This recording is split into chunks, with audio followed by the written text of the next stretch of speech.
রমণীরা, ও নারীরা, যে সমস্ত নারী এই 4টা কাজ করবে, এই 4টা কাজের গ্যারান্টি দিবে, তাদেরকে জান্নাতের 8টা দরজার গ্যারান্টি দেয়া হবে। কি 4টা কাজ? 1 নম্বর, আল মারআতু ইযা সাল্লাত খামসাহা, যে নারী 5 ওয়াক্ত নামাজ পড়ে। কি করে? জেলা স্টেডিয়ামে অবস্থানরত আমার নারীরা, বোনেরা, বিশ্বনবী আপনাদেরকে 4টা কাজের কথা বলেছেন, খুব বেশি না। 4টা করলে 8 জান্নাতের দরজা সব খোলা। কোনটা দিয়ে যাবেন? যেটা দিয়ে মনে চায়। 1 নাম্বার 5 ওয়াক্ত নামাজ। আমার বোনেরা জোহরের নামাজ পড়তে পড়তে এটা আসরে নিয়ে যায়, আসর পড়তে পড়তে এটা মাগরিবে নিয়ে যায়। এরকম আসরে নাই, লালমনিরহাটে হয়তো নাই। আমার বোনেরা এটা করবেন না। ইন্নাস সালাতা কানাত আলাল মুমিনিনা কিতাবাম মাওকুতা, সময় মতো পড়বেন। সামাদ শাহরা, রমাদানের রোজাগুলো রাখবেন। হাফিজাত ফুরুজাহা, যে নারী তার চরিত্রকে হেফাজত করে, তার প্রাইভেট হেফাজত করে, তার লজ্জাস্থান হেফাজত করে। ও মায়েরা, আপনার এই গর্ভ যে কত দামি আপনি জানেন না। আপনার এই গর্ভ থেকে জন্মাবে আগামীর সালাহুদ্দিন আল আইয়ুবী। আপনার গর্ভ থেকেই জন্মাবে ইমাম আল মাহদি আল মুনতাজার। আপনার পেট থেকে জন্মাবে আবু সাইদের মতো বীর সৈনিক। আপনার পেট থেকে জন্মাবে মুগ্ধের মতো বীর মুজাহিদ। আপনি জানেন না কে আসবে আপনার পেট থেকে। সময়টাকে কাজে লাগান, ইসলামকে বোঝেন, মানেন, আমাদের ইসলামিক লেকচারগুলো শোনেন। আমরা যে বার্তাগুলো, ইনস্ট্রাকশনগুলো, দিক নির্দেশনাগুলো আপনাদের খেদমতে রাখি, এগুলো মেনে চলুন। আপনিই পারেন আপনার ঘরটাকে জান্নাতের টুকরা বানাতে। একটা family, it's a very big institution and you are the MD, the managing director of this institution. চিল্লায় বলেন ঠিক কিনা? চাইলেই পারেন ঘরটারে জান্নাতের টুকরা বানাতে। 5 ওয়াক্ত সালাত, রমাদানের রোজা, নিজের চরিত্রের হেফাজত, ও আতাআত বালাহা, স্বামীর আনুগত্য। এটাতে অনেকে ভুল করে থাকে। হায় রে আমার বোনেরা, স্বামীর আনুগত্যকে এটা নিজের অপমান মনে করবেন না। আপনার স্বামী আপনার সবচেয়ে বড় গার্ডিয়ান, তিনি আপনার সবচেয়ে ভালো চায়। নারী কখনো গার্ডিয়ানশিপের বাইরে থাকতে পারে না। হয় আপনি বাবার গার্ডিয়ানশিপের ভেতরে, বাপ না থাকলে ভাই আপনার গার্ডিয়ান, ভাই না থাকলে চাচা গার্ডিয়ান, বিয়ের পরে আপনার স্বামী আপনার গার্ডিয়ান। শরিয়া সম্মত স্বামীর আদেশগুলো আপনি মেনে চলবেন, কিন্তু শরিয়া বিরুদ্ধ কোনো আদেশ মানতে আপনি বাধ্য নয়। আওয়াজ করে বলুন সবাই ঠিক কিনা? এই 4টা কাজ যদি কোনো নারী করে, বিষ্ণুই বলেন জান্নাতের 8টা দরজা খোলা। তোমার যেটা দিয়ে মনে চায় সেটা দিয়ে জান্নাতে তুমি এন্ট্রি নিতে পারবা। বিষ্ণু ইসলামের স্ত্রীর নাম ছিল আয়েশা রাদিয়াল্লাহু তাআলা আনহা, আবু বকর রাদিয়াল্লাহু তাআলা আনহুর মেয়ে। আবু বকর রাদিয়াল্লাহু তাআলা আনহুর আরেক মেয়ের নাম হচ্ছে আসমা। কি নাম?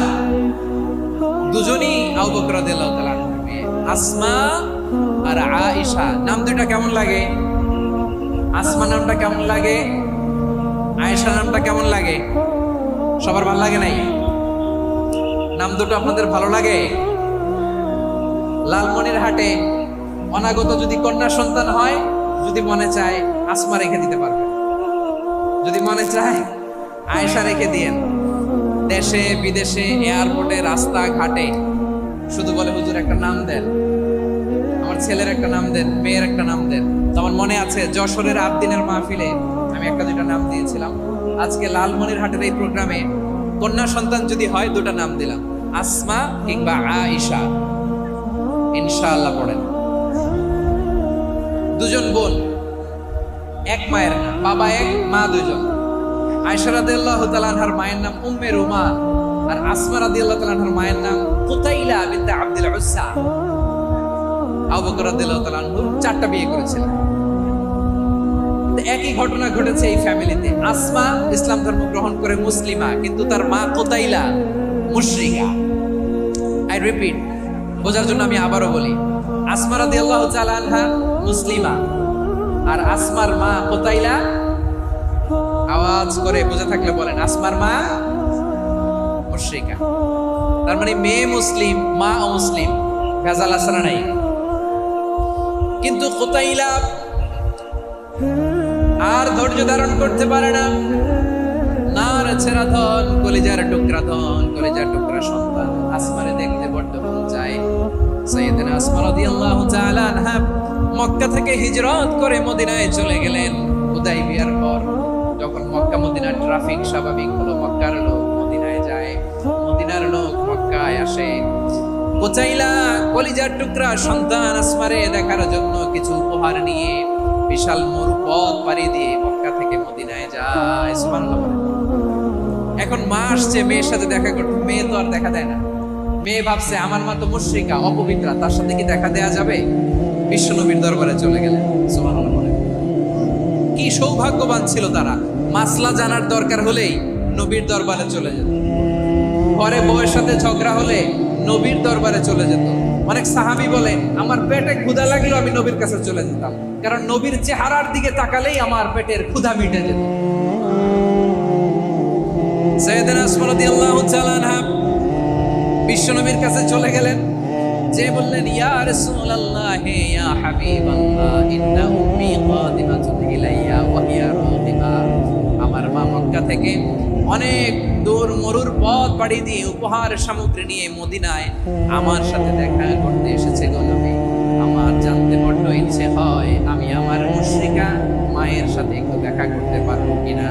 আফা আসিলুহা, আগে যেমনি আমি আমার মায়ের সাথে ভালো আচরণ করতাম, যেমনি আমি আমার মায়ের সাথে সদাচরণ করতাম গো নবী, এখন আমি মুসলিমা মা মুশরিকা, এখনো কি আগের মতো সদাচরণ করতে পারবো নাকি? বিশ্বনবী বললেন নাম সিলিহা, হ্যাঁ রে আসমা, অবশ্যই অবশ্যই আগে ঠিক যেমন তুমি তোমার মায়ের সাথে ভালো আচরণ করতে, এখনো তেমনি আগের মতো ভালো আচরণ করবা। আওয়াজ করে পড়েন সুবহানাল্লাহ। কি ইসলাম আমরা পেয়েছি! কত ব্রড মাইন্ডেড আমাদের ইসলাম, কত ওপেন মাইন্ডেড ইসলাম, কত ওপেন আপ করতে পারে, চিন্তা করতে পারে। বিষ্ণু বললেন হ্যাঁ অবশ্যই, নাম সুলিহা, আগে যেমনি ভালো আচরণ করছো আসমা, এখন ওইরকমই করো, পারলে আরো বাড়ায় গেল। সুবহানাল্লাহ বলেন। তাহলে আমার যে হিন্দু ভাইয়েরা, হিন্দু বোনেরা, ইমানের বদৌলতে দৌলতে আপনি ধন্য হয়েছেন, আপনার আম্মা আব্বা এখন মুসলমান হয় নাই, তাদের জন্য দোয়া করেন, তাদের জন্য দোয়া করেন, আল্লাহ যেন তাদেরকেও ইমানের দৌলত দান করেন। আমরা সবাই পড়ি আমিন, আরো জোরে পড়েন আমিন।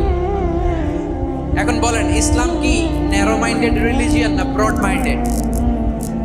লালমনিরহাটের যুবক ভাইরা আওয়াজ করো, ইসলাম কি ন্যারো মাইন্ডেড না ব্রড মাইন্ডেড?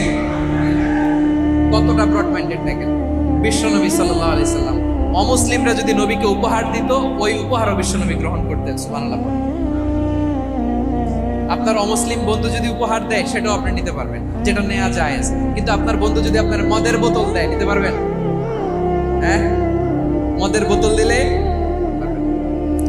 আপনার বন্ধু যদি আপনার পর্ক দেয়, পর্ক শুকরের গোশত মিশ্রিত কোনো খাবার, ওটা নিতে পারবেন? হালাল যে কোনো জিনিস নিতে পারবেন। বিশ্বনবী সাল্লাল্লাহু আলাইহি ওয়াসাল্লাম অমুসলিমদের দেয়া হাদিয়া গ্রহণ করতেন। কেমন নবী ছিলেন! আমার নবীরে চিনে নেন, আমার নবীর অ্যাটিটিউড জেনে নেন। বিশ্বনবী সাল্লাল্লাহু আলাইহি ওয়াসাল্লাম যখন কোনো জনপদে যেতেন, 3টা অপশন নিয়ে যেতেন। প্রিয় ভাইয়ের আওয়াজ করে বলতে হবে, কোনো জনপদে গেলে আমার নবীর অপশন থাকতো কয়টা? আমার মতো 3 আঙ্গুল উঁচু করে দেখান আর বলুন, আমার নবী কোন জনপদে গেলে কয়টা অপশন নিয়ে যেতেন? 1 নাম্বার অপশন আসলিম তাসলাম। নতুন এলাকায় গেলে বলতেন আসলিম তাসলাম, ইসলাম ধর্ম গ্রহণ করো, শান্তিতে থাকবা, আমার ভাই হয়ে যাবো, আমরা ভাই ভাই, ইসলাম মানো, আমরা ভাই ভাই। অপশন নাম্বার কত? 1। যদি বলে না ইসলাম মানবা না, ওকে, অপশন নাম্বার 2, মুসলিম হওয়ার দরকার নাই, লা ইকরাহা ফিদ্দিন, ইসলামে কোনো বাড়াবাড়ি নাই। খ্রিস্টান আছো থাকো, বৌদ্ধ আছো থাকো, ইহুদি থাকতে চাও থাকো, কিন্তু আমরা যেহেতু রিজিওনাল সুপার পাওয়ার, আমাদের আন্ডারে থাকো, ট্যাক্স দিয়া থাকো, এটার বলে জিজিয়া। আলেম যারা আছেন বুঝবেন এটার আরবিতে কি বলে, জিজিয়া। You pay us the tax, we will give you the security. তোমরা ট্যাক্স দিবা, আমরা সিকিউরিটি দিব। ইসলাম, ইসলাম মানো শান্তিতে থাকবা, ভাই ভাই, আমরা ভাই ভাই। অপশন নাম্বার 2, ট্যাক্স দাও, আমরা নিরাপত্তা দিব, মুসলিম হওয়া লাগবে না। এখন 1 নাম্বারও মানে না, 2 নাম্বারও মানে না, মুসলিম হবো না, ভালো, খ্রিস্টান থাকো, ট্যাক্স দাও, আমরা সিকিউরিটি দিব না, এটাও মানি না। বিষ্ণু বলেন তাহলে তলোয়ার আমাদের আর তোমাদের মাঝে ফয়সালা করবে, মুসলিমও হবো না, ট্যাক্স দিবা, নিরাপত্তা দিব, আমরা সুপার পাওয়ার।